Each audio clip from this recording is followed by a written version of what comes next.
siapa sebenarnya yang mengontrol uang kita? Untungnya, masyarakat tidak mengerti tentang konsep perbankan dan sistem moneter. Karena kalau mereka mengerti, saya percaya akan ada revolusi besok pagi. Itu adalah quotes dari Henry Ford. Arti dari quotes itu apa? Bahwa masyarakat itu punya pengetahuan yang sangat cetek. Terhadap apa? Terhadap sistem moneter kita, terhadap sistem keuangan kita, terhadap sistem central banking. Uang kertas ini adalah nota hutang. Dan ini berbunga loh. Itu kenapa dia terus merosot nilainya, gitu. Jadi orang kan tidak paham dari mana datangnya. Tadi kan yang sejarah awal ya, bahwa uang kertas ini kemudian diciptakan oleh bankir. Tapi pertanyaannya kemudian diteruskan. Jadi kapan bankir mencetak uang? Kapan Bank Indonesia mencetak rupiah? Ya kan? Pertanyaan pertamanya kan, apakah Bank Indonesia butuh uang, butuh rupiah? Enggak, ya. Nggak butuh. Buat apa? Ya kan? Dia hanya mencetak uang ketika pemerintah Republik Indonesia perlu uang. Nah ini kan juga satu konspirasi yang dianggap normal, bahwa satu negara tidak berhak mencetak uang. Yang mencetak uang diberikan hak monopolinya kepada perusahaan swasta yang kita sebut sebagai bank sentral.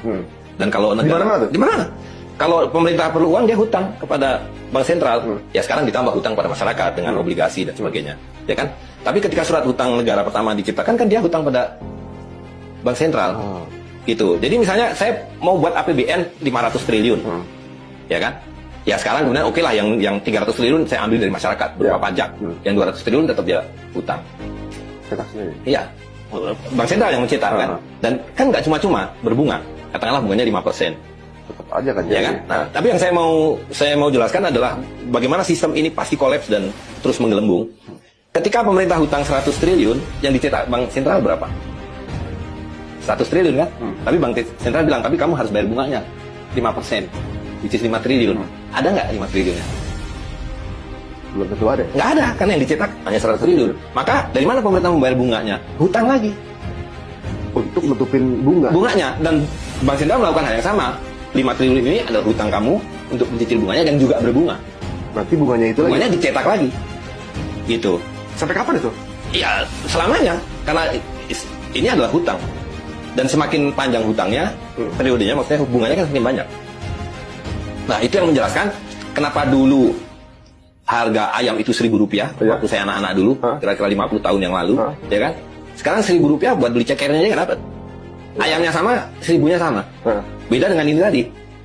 1 dirham, 3 gram perak selalu dapat seekor ayam. The United States can pay any debt it has because we can always print money to do that. So there is zero probability of default. As a central bank, we have the ability to create money digitally, and we do that by buying treasury bills or bonds or other government-guaranteed securities, and that actually increases the money supply. We also print actual currency, and we distribute that through the Federal Reserve banks. If they can just print money, why do we pay taxes? Wow. If inflation is not theft and we can just print money and we don't have enough money, we can just print more money and give everyone that doesn't have enough money.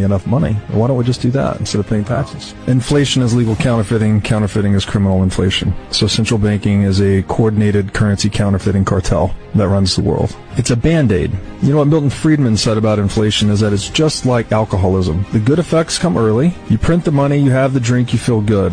The hangover comes later. The same is true of inflation. Every time the crisis comes, you have to print exponentially more money because there are exponentially more liabilities in the system from the last round of printing. And so this is why it's unsustainable, and this is why it always culminates in hyperinflation, because the central bank has not only the precedent but also the incentive to continue printing the money until the currency hyperinflates into worthlessness. When I followed the money, I found that it took me up the levels of a pyramid. Here we are at the bottom level going about our daily lives. Above us is government, people who are given a monopoly on force and use it to tax and control us whether or not we agree. But who controls them? At the next level are the corporations. Many would say that it is now corporations and not nation states that rule the world. They call it a corporatocracy. To acquire the world's resources and control the markets, this corporatocracy must have access to cheap money. The big corporations get their loans at special rates from the big banks, which means that those who control the major banks, the moneyed elite, ultimately control the corporations. As I've followed the money, I've learned that almost everything I once believed about money is simply not true.